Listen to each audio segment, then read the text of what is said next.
From the Carnegie Endowment for International Peace, I'm Stewart Patrick, and this is The World Unpacked.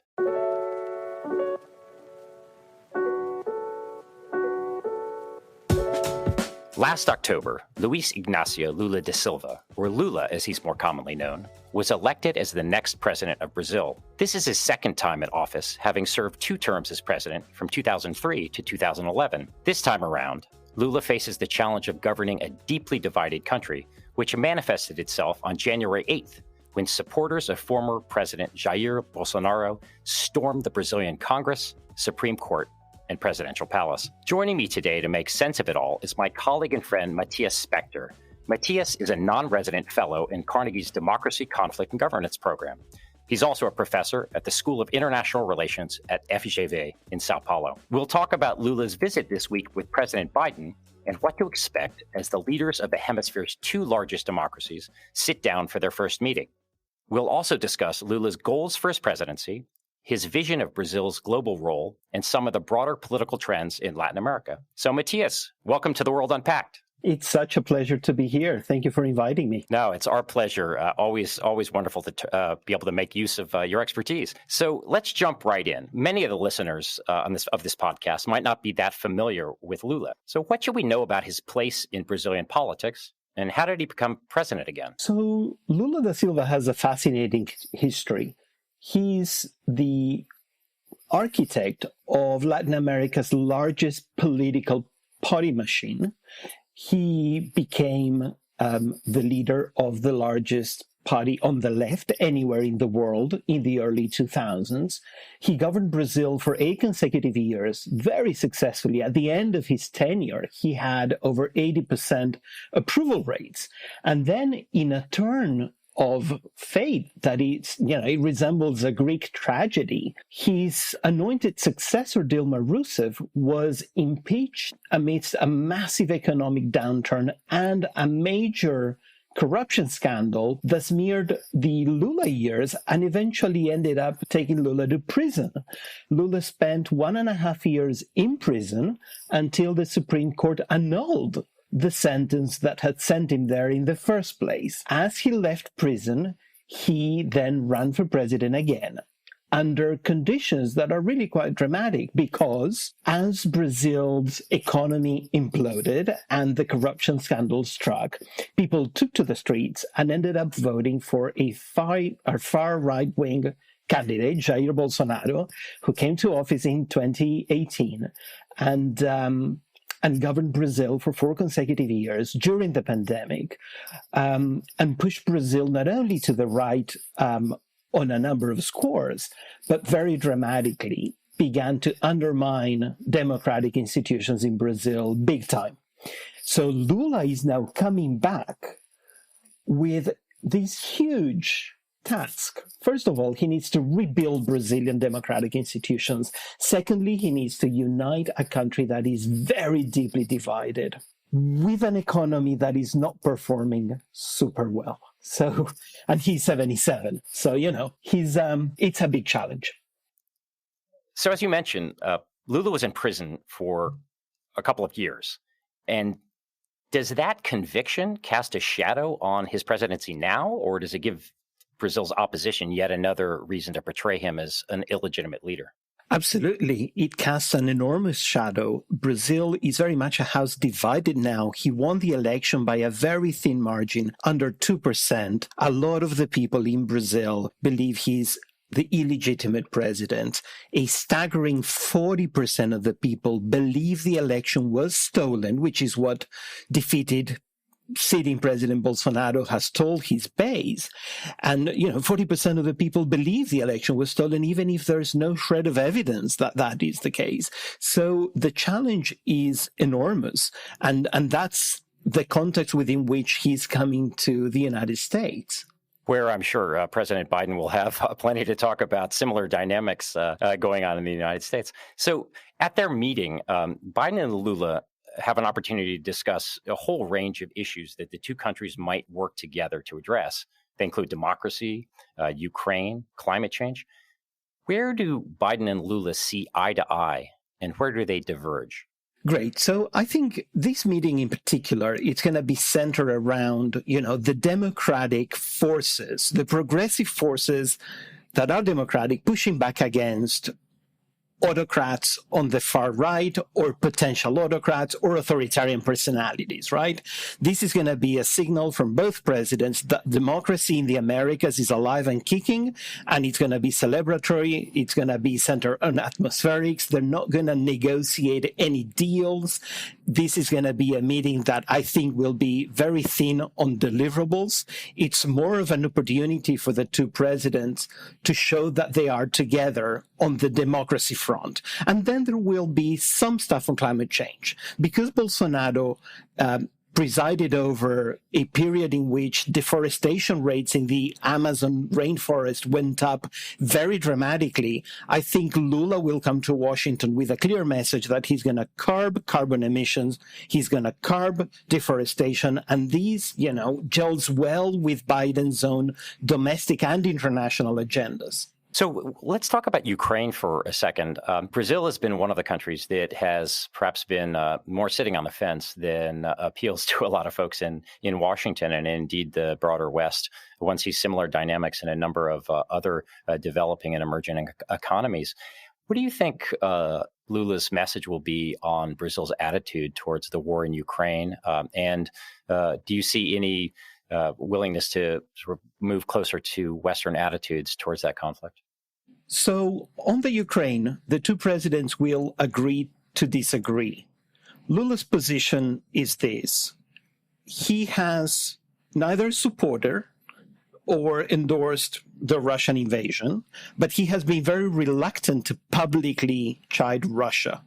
In the United Nations, Brazil has voted a number of resolutions condemning the invasion. Lula has called it an illegal invasion, but he has not taken any of the rhetoric that you find in the West. In fact, a few days ago, when Olaf Scholz went to Brasilia to ask Lula to provide ammunition for some of the tanks that the Europeans are now giving the Ukrainians, Lula turned it down and said he wouldn't.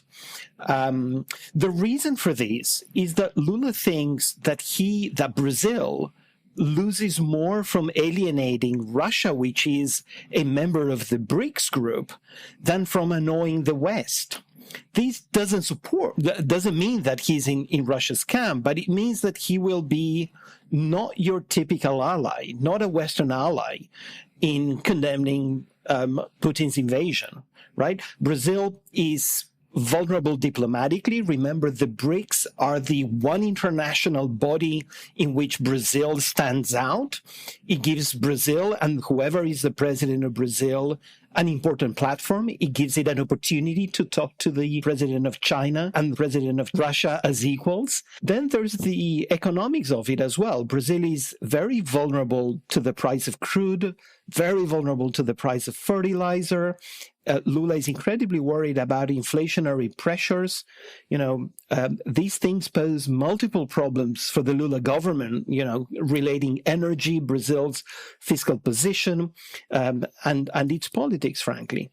So what Lula is saying now in public is that he would like to see an international effort to bring Putin and Zelensky to the table.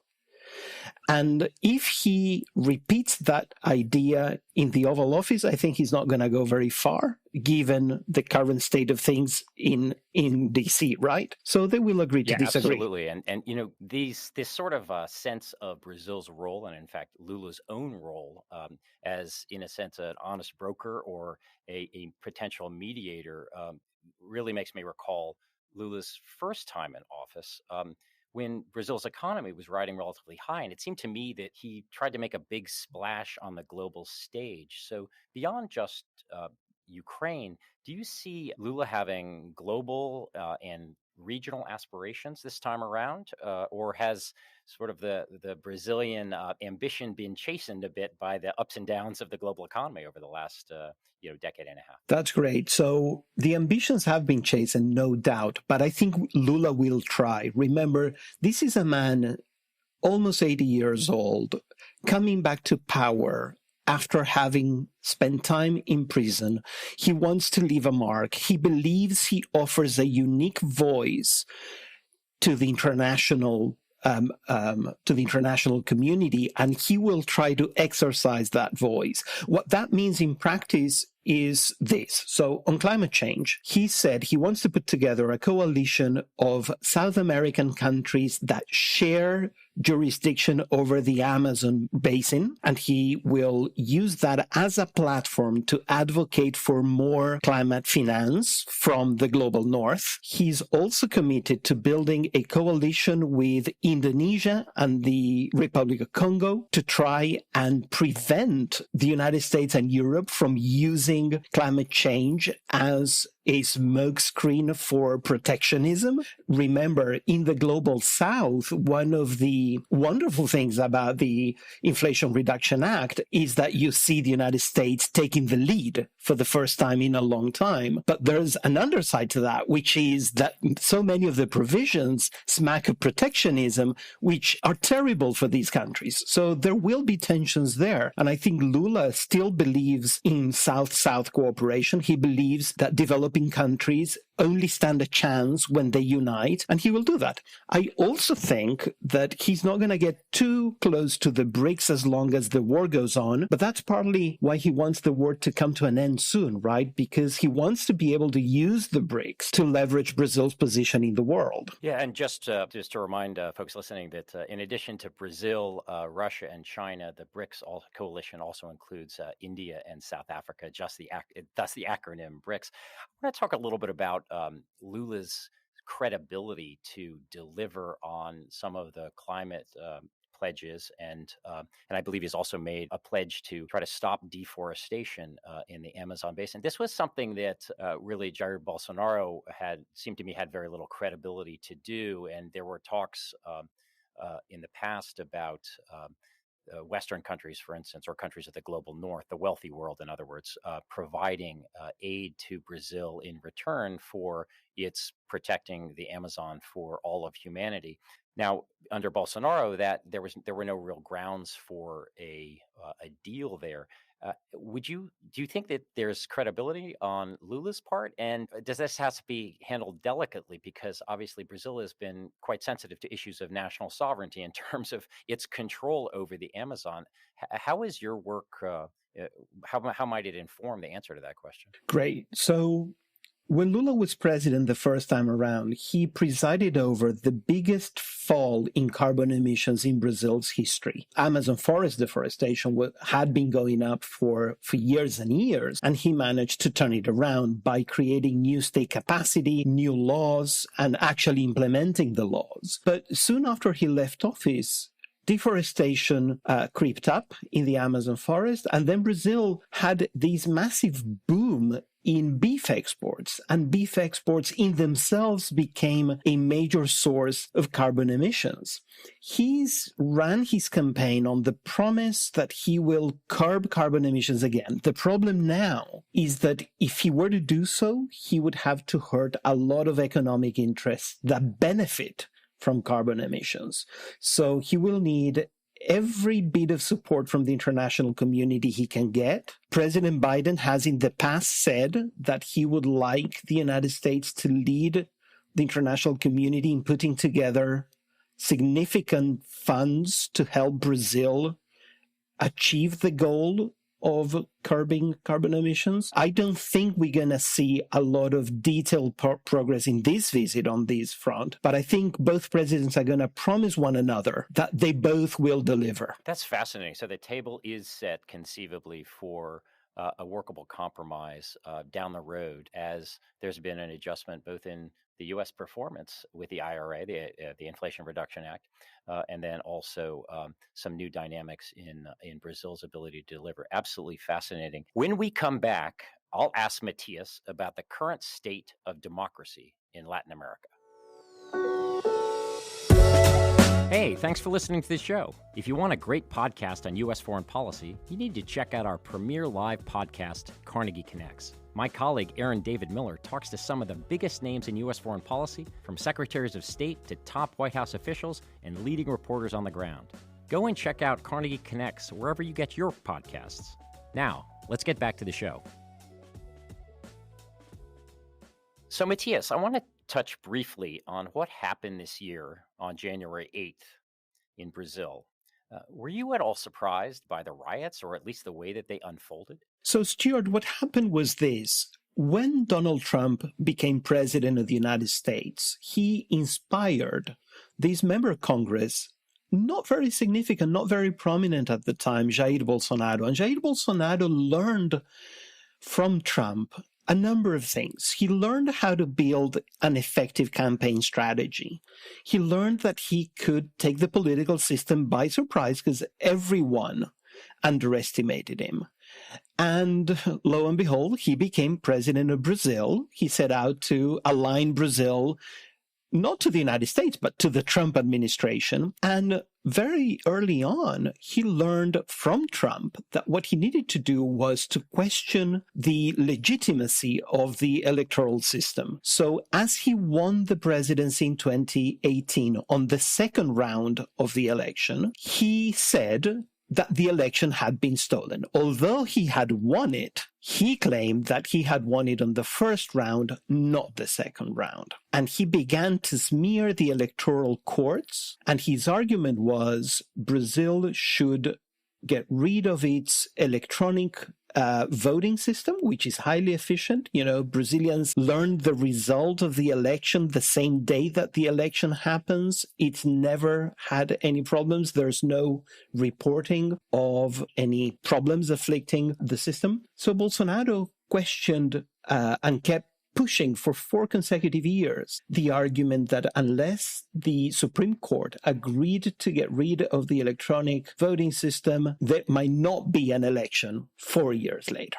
So the elections came, the Supreme Court did not bend to Bolsonaro's will. Brazil had the election, and Lula won it by a very slim margin of a few million votes, 2% of the vote. And Bolsonaro questioned the results and mobilized his base, tried to convince his base not to recognize the results of the election. Bolsonaro was expecting the military to support him. The military didn't. Part of the reason why the military didn't is because the US government was so effective at signaling to the Brazilian military that Washington would not tolerate anything other than following the Brazilian constitution. The American embassy in Brasilia issued a number of statements. Jake Sullivan went to Brasilia. The director of the CIA went to Brasilia to convey the same message. And the military followed the constitution. So Bolsonaro realized he was isolated. He fled to Florida, where he tried to stay at Mar-a-Lago. He wouldn't be received there, but he's still in Florida in a private capacity now. And everyone during those months between the election and the actual transition of power, everyone was expecting a 6th January type event in Brazil. What no one expected was to see this happen after Lula took office, when any insurrection's chances of succeeding were far smaller than for an insurrection happening before the actual transition of power. So this is one difference between the two episodes January 6th of 2021 and January 8th of 2023. Do you see other differences or similarities between these two shocking episodes and the way they unfolded? I think the major difference is that in the United States, no one ever questioned where the security forces would stand. Whereas in Brazil, although, as I said, the higher echelons of the military followed the constitution, there were lots of security forces at state levels, municipal levels, many people in the police force in Brasilia that actually supported the insurrection. And we have these very dramatic images of police personnel taking selfies with the people who were breaking into Brazil's palaces. So it's in that sense is different. Yeah, and it's also so it sounds like it was a major test with respect to how the security forces would respond. Fortunately, the security services obeyed the Constitution, but still very much a close run thing in terms of and you know jury being out on the solidity and consolidation of Brazilian democracy. Now, Brazil isn't the only country in Latin America that has experienced some political turmoil and threats. To its democratic institutions in recent months. So, what are some of the other countries that we should be paying attention to, or that you're keeping your eye on? Okay, so in the last couple of years, we've had a lot of turmoil in Chile and Colombia. And of course, Argentina, many people believe, is on the verge of massive domestic upheaval. I think there is a common problem for all Latin American countries in the wake of COVID. COVID brought to an end a cycle of economic growth in the region. And the end is very dramatic because these are societies where the majority of the people are either poor or very poor. So economic decline was bound to create domestic upheaval. But this time around, public opinion in these countries not only had to grapple with economic decay, but they also have to grapple with the fact that they now know that these political systems are endemically corrupt. The reason why Bolsonaro got elected to the presidency in the first place is because the Brazilian voter ceased to trust democratic institutions, because corruption, political corruption, is so endemic and it's so pervasive that the public voted for the one candidate that promised to burn it all down. And that was Bolsonaro in the case of Brazil. But there is popular anger. The dominant sentiment in Latin America is anger at political class in ways that are far more dramatic than what you find in Europe and in the United States. So, because these publics are deprived of decent public services, right? So looking forward, this is really worrying for Latin America. Latin America features some of the lowest levels in the world of trust in institutions, of interpersonal trust. Crime tends to be rampant and a major concern for families across the region. So when one looks at it from this standpoint, will democracy be able to survive long-term in Latin America? I think the answer is hopefully yes. Human rights have improved very dramatically the last 30 years of democratic rule. Life in these countries got much better for a lot of the people, but this is going to be a bumpy process because there's so much about these political systems that is questionable and that it generates bad governance. Yeah, so weak institutions, high levels of corruption, low levels of social and political trust.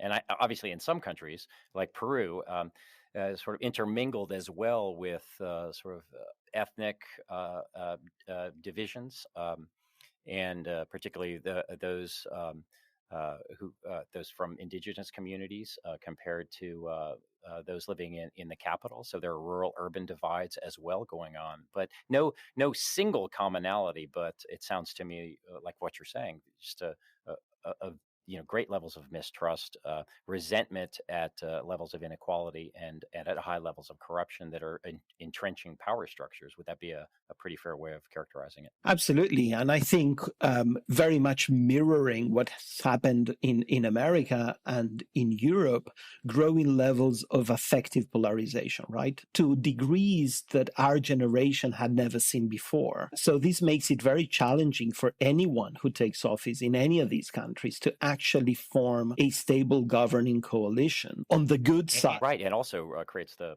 prospect for sort of a winner-take-all view of politics, so that things are quite zero-sum. So if you lose, there's no compromise, really. The other side gets everything that it wants. So if that's absolutely fascinating.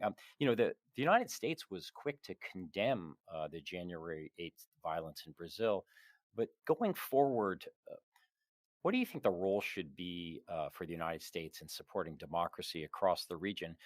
What would be productive, and what might actually be counterproductive?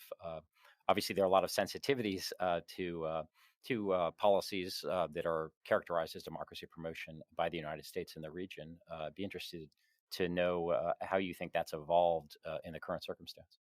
So, a couple of things. First of all, in terms of Brazil, I think there are two things that the current Biden administration can do to help. One is keep the message very clear to the Brazilian military and security forces that the conditions for cooperation on military to military things is that Brazil remains a constitutional democracy.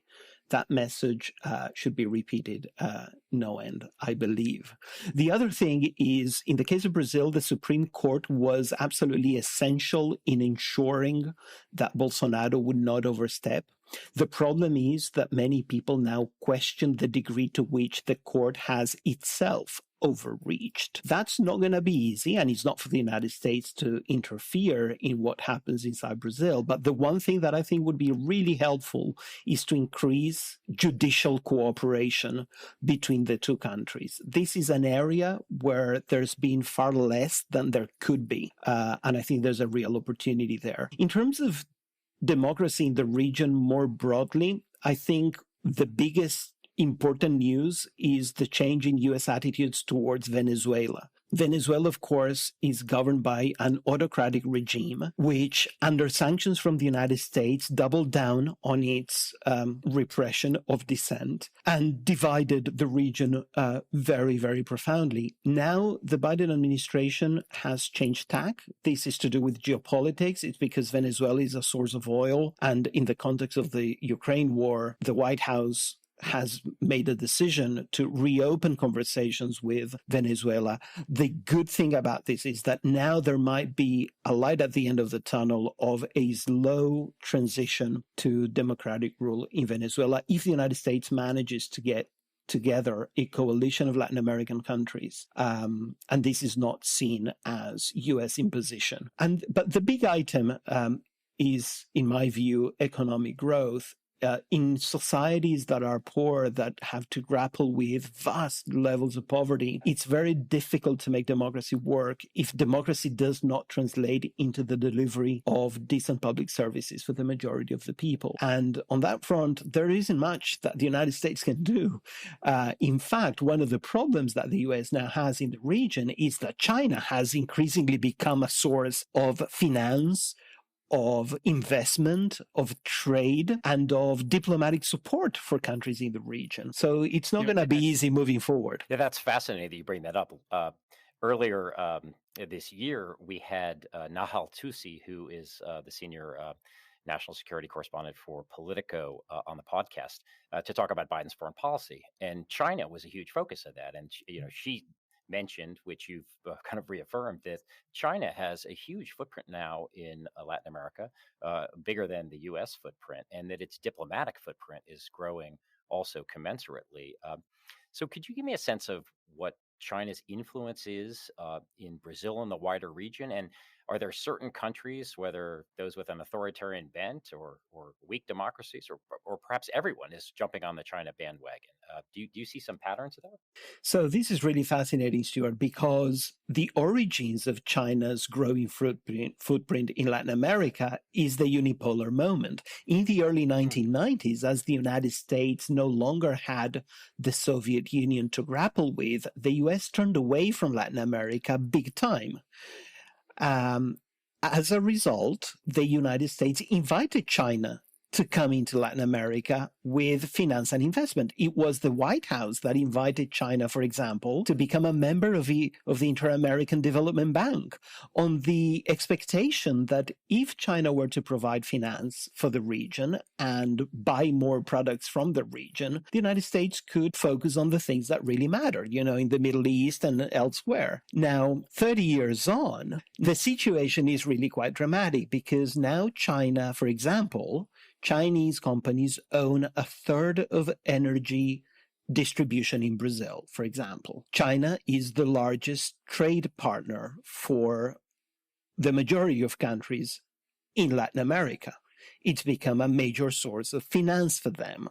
It's an alternative sometimes to institutions like the IMF, these core liberal international institutions.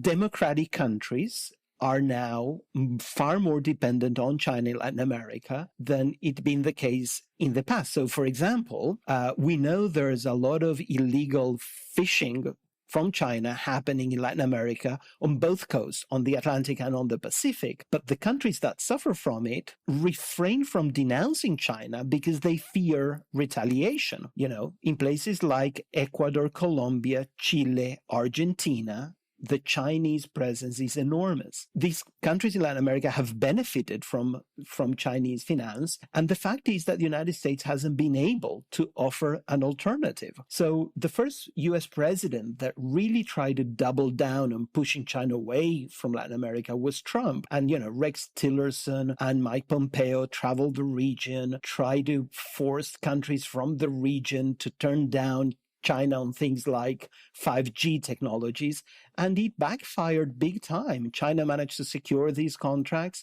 China now has a space observation base in the south of Argentina. It's building shipyards in the region. And the fact is that there is no clear, in my view, U.S. strategy to cope with this new reality. And of course, because the United States is putting so much pressure on China in her own region, China will double down on retaining the positions she has in Latin America, right?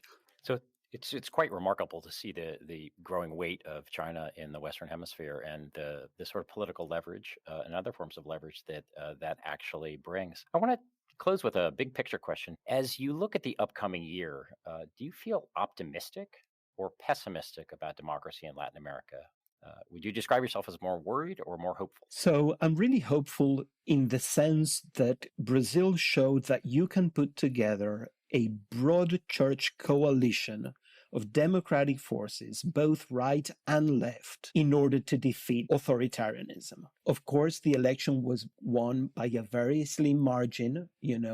We shouldn't erase Bolsonaro. Bolsonaro could well come back in 2026 as president of Brazil or someone like Bolsonaro. So the challenge is enormous. But I think the lessons we've learned in the last few months in Latin America is that you can do it. And that's really positive. The problem is the conditions in the region are not good economically. And that breeds dissatisfaction with political systems, as we've learned around the globe. When the people are not satisfied with the political institutions that should represent them, what can we expect other than people wanting to burn them down, right? Well, Matias, you've provided both grounds for optimism, but also some justification for continued wariness when we think about the near-term future of Latin America, as well as Brazil's aspirations and wider role in the world. I really want to thank you for setting the scene for the Lula-Biden summit, what we might expect of it, and also for providing a sense of how dynamics are affecting democracy within the Western Hemisphere. We'll look forward to having you back on the show again to make sense of political developments in the region. And as always, a great pleasure to have you with us. Thanks so much. Thank you, Stewart. It was my treat. Thanks. Well, thanks for listening to The World Unpacked, brought to you by the Carnegie Endowment for International Peace. You can find us wherever you get your podcasts, and please don't forget to rate and subscribe. The World Unpacked is produced by Cliff Jayapranata and Clarissa Guerrero and edited by our audio engineer, Tim Martin. Catch you next time.